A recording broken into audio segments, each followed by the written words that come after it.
فعلا که ما ببینیم از نگاه امنیت فهمیدیم قاچاقبرا نیست. اوس فضل الله دا مسله نشته ده ځکه چې خپله دولت دې ته ډېره توجه لري. مارکت ما در یک سایه فعلا قرار گرفته که یک سایه استراتژیک شده. اساسی اولویتونه په نظر د اولویتو د خپل د ملک دی. شرکت انکشاف ملی برای پیش قدم شده است.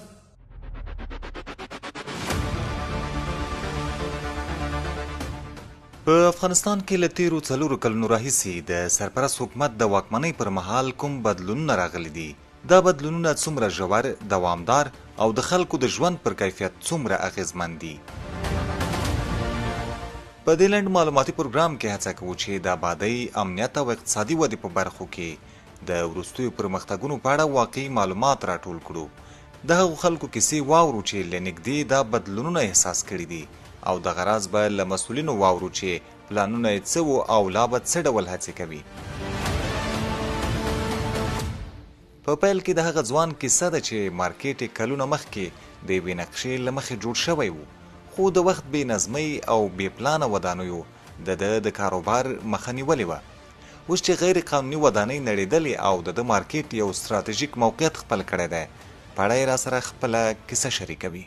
مشکلاتی که قبلا ما داشتیم، البته همین مرکز تجارتی ما در پشت دکانای غیر قابل پلان شده بود. البته دکانایی که خامه بود، ساخته شده بود، پشت از اونا قرار داشت و یک ساحه به حساب تجارتی منظم نبود.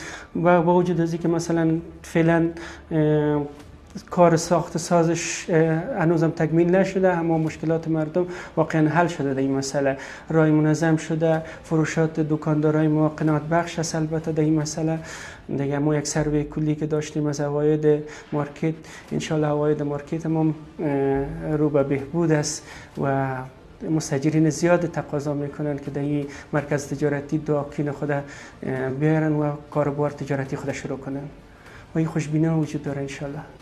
محمد قادر شرفی چې په دې سوداګریز مارکیټ کې مسؤل دی، وایي چې اوس د مارکیټ عواید زیات شوي، نو موړی خوښي څرګندوي چې سوداګریز مارکیټ ته د بانکونو نمایندګۍ هم راغلي دي.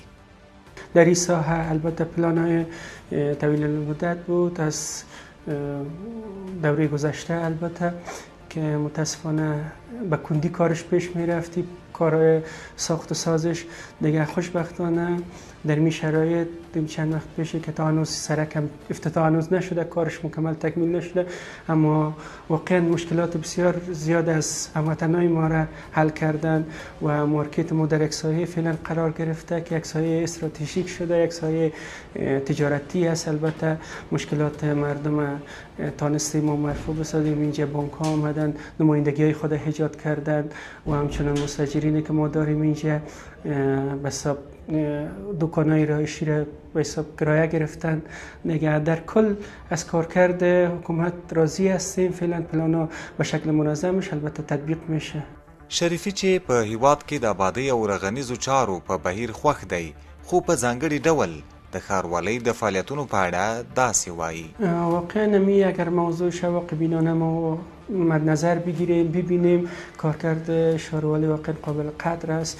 در همین شروع حکومت امارت اسلامی تا به حال فعالیت های چشمگیر داشتن. البته خصوصا مثلا با در اوایل با موانعی که مردم ایجاد کرده بود، سر و صداهایی که گویا اگر خانه ما تخریب شود حساب از چه قسم میشه، پولش پرداخت میشه، حق ما تلف میشه. انشالله این موضوعات کلا هم منافع مردم مد نظر گرفته شده، هم منافع عامه در این مسئله مد نظر گرفته شده. یعنی در کل قناعت بخش است کارکرد شهرولی و واقعا ما خوش هستیم از این مسئله. دا چې په تیرو څلورو کلونو کې د کابل په ښار کې څه بدلونونه راغلي، امنیت څنګه دی، په دې اړه موږ له یو شمېر ځوانانو سره غږېدلي یو. دا چې دوی په کوم نظر دی له دوی اورو. دیگه همگی میبینن که در این طول 4 سال امارت اسلامی افغانستان که کارهای خود شروع کردن، همگی در عرصه آبادسازی است. در هر ولایت است. اینو گفتن نمیدونه که در این ولایت ولایت نه، در تمام سرتاسر کشور افغانستان کارهای آبادسازی جریان دارد و فعلا هم همین کارها هست. البته در مسیر که ببینیم فامیل عرصه جاده ببینیم یا همسرکار را ببینیم کار روان است. الحمدلله بسیار به صورت خوب کار روان است. اگر ما با چند سال قبل ببینیم در اون وقت امنیت بسیار خراب بوده. هیچ کس البته که مشکل برش پیدا میشه کار برش پیدا میشه از طرف شب بیرون برآمدن نمیتونسته. برای همه ما این معلوم دار است. اما حال الحمدلله یک نفر که همراهش پیسه می باشد یا هم از طرف شب جای کار داشته می باشد به شکل خوب به دل جمع با کار خود و مشکل خود رسیدگی می کند و همچنان می رقم حال فعلا که ما ببینیم از نگاه امنیت فهمید قاچاقبران نیست و دیگه سر رقم اینو آن مردم دیگه نیستن. یعنی در عرصه امنیت الحمدلله بسیار خوب پیش رفته و امنیت فعلا بسیار خوب برقرار است. فانو ستونزې ډېرې وي بالا ماښام نسو تللی بیرون چکر یا حتی د دکاندار خپل کور ته تللی نسو د امنیت لحاظه. اوس ماشاءالله کولی شي څلور شاته هر چېرې سفر وکړي. د آبادۍ چارې خو عیني شاهدان یو موږ ټول خلک چې سړکونه او پسې لارې لویې لارې نو دا ډېرې ښې دي پر مخ روانې دي. فرعي سړکونه فرعي کوڅې دا خو زموږ سترګو لیدلی حال دی او نور ورسره ضمن کې ښې کارخانې فعاله شوې چې فعلا د موټرو بعضې کارخانې نور د سیمنټو کارخانې او نورو ولایتو کې ښې پانګونې وسولې. نو په داسې حالاتو کې چې دولت رسمیت هم نه لري بیا هم ډېر کار یې وکړو. د قوشتېپې کانال او نور ټاپې او ورسره څنګ کې بعضې نور قوي پروژې هم عملي شولې. امنیت ته خو خوشحاله یو تر ډېره حده ښه دی نظر پخوا ته. نو اوس خو که د شپې تر هر وخت وي 12 بجې 1 بجه د ورځې هره ساحه کې مثال ښار کې اطرافو کې موږ ډېر خوشحاله یو ډېر زیات. په هیواد کې د بیارغونې پر چارو ګڼ شمېر افغانان خوشحاله دي. دوی وایي آبادي د ټولو افغانانو ګډه هیله ده خو ترڅنګ یې دا غوښتنه هم لري چې باید ځوانانو ته لا زیات کاري فرصتونه برابر شي. آخري مثلا د دې دولت د ځوانانو له خاطره باید تعلیم ډېر مخې ته وي او هغه ځوانان چې فارغېږي مثلا له پوهنتون نه دا هغه خپل شوق ته مثلا هر مسلک کې چې وي هغه خپل مسلک چوکۍ باید ورکړل شي چې هغه خپل مسلک ته لاړ شي. ځکه ناامیده نه شي هغه تعلیم هم کړی وي او بیرته چې فارغه شي هغه خپل مسلک کې نه وي هغه کوم ذهن چې لري کوم امیدونه چې لري هغه امید ته نشي رسېدلی. نو دولت نه دا هیله کېږي چې هغه خپل ارزو و هغه خپل هدف ته ورسوي. البته ما میبینیم فهمیدیم که فعلا تمام جوانا بیکار هستند. یگانه مشکل از این جوانا که هست کار پیدا کردنشان است. تحصیل کردن اما کار ندارن. اسناد در دست دارن اما در کار نیستن کار ندارن. دیگه خواهش ما از امارت اسلامی همی است که باید برای اینا وظیفه داده شود کار کنن و هم این مردم باید تشویق شوند. خدا نخواسته فعلا دلسرد هستن از این زیادت باید دلسرد نشوند. کابو درې ونې وړاندې د ملي پراختیا شرکت له لوري د وسپنیزو توکو کرنیزو او صنعتي ماشینالاتو د تولید کارخونې د اسلامي امارت د یو شمېر لوړپوړو چارواکو او مشرانو په شتون کې ګټې اخیستنې ته وسپارل شوې. په دې تړاو جوړې شوې غونډه کې د سرپرست حکومت اداري مرستیال مولوي عبدالسلام حنیفي بیا په خپلو خبرو کې وویل چې ملي پراختیا شرکت د تولید په برخه کې تر ټولو لومړی ګام واخیست او دغه کارخونې به د سیمه ییزو او بهرنیو بازارونو په نسبت هیوادوالو ته په ارزانه بیه تولیدات وړاندې کړي او په لوی کې باید د هیواد د ملي اقتصاد په تقویه کې مثبت رول ولوبوي. شرکت انکشاف ملی در این پیش قدم شده است. وسایلی را تولید کرده می شود که با واسطه از این زراعت ما و شما ترقی میکند. صنعت ما و شما انشاءالله ترقی میکند. برایتان معلوم است که تخمینا 70% اقتصاد افغانستان متکی به زراعت است.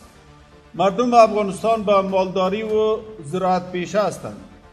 انشاءالله این وسایل در داخل خود افغانستان با قیمت مناسب و با کیفیت خوب انشاءالله برای صنعتکاران ما برای زراعت پیشه های ما انشاءالله ارائه خواهد شد. د ملي پراختیا شرکت عمومي اجرایوي رئیس ښاغلی عبدالرحمن آتاش وایي دوی په دې هڅه کې دي چې جوړې کړې طرحې لا په ښه ډول عملي شي ترڅو د هیواد د آبادۍ سبب وګرځي. اساسي اولویتونه په نظر د اولویتو د خپله د ملک دي. په افغانستان کې او په نوره دنیا کې اکثریت هغه خلک چې په اقتصاد کې کار کوي زیات بودیجې ته فکر کوي. اما برنامه طرح نظریات او افکار دي سي ډیر ملکونه یې د ډیر وروسته پاتې هیوادونه په پیشرفته هیوادو باندې تبدیل کړو. نو تلاش مو دا ده چې هغه طرحې چې موږ جوړې کړي د خپل د ملک لپاره دا د افغانستان د انکشاف او ترقۍ واقعي باعث شي. آتش وایي زما ټولو هیوادوالو ته دا پیغام دی چې راځئ په ګډه د افغانستان انکشاف ټول شموله افغاني کړو او په خپلو افغان کادرونو هیواد آباد کړو. نوموړی زیاتوي هیڅ څوک په پردیو نه دي آباد شوي. د ما پیام ټولو افغانانو ته دا ده چې راځئ د افغانستان انکشاف افغانیزه کړو او په افغاني کادرونو باندې خپل ملک آباد کړو. هیڅ څوک په پردیو نه دي آباد شوي. که موږ غواړو چې یو شیرازه ملک ولرو د خپلو کدرونو باندې حساب وکړو او خپلو کدرونو ته رشد ورکړو تر څو د پیشرفته ملکونو په قطار کې واقع شو. د سرپرست حکومت د 4 کلنو لاسته راوړنو په اړه مو د خلکو هغه نظرونه واورېدل چې په ژوند کې بدلونونه محسوس کړي او خوښي یې څرګندوله. لوړپوړي چارواکي بیا وایي چې د آبادۍ، امنیت او اقتصادي ودې سفر لا هم روان دی. دوی باور لري چې هیڅوک په پردیو نه دی آباد شوي. دوی زیاتوي یوازې په ګډ کار ترسره کولو کولی شو چې خپل هیواد آباد کړو.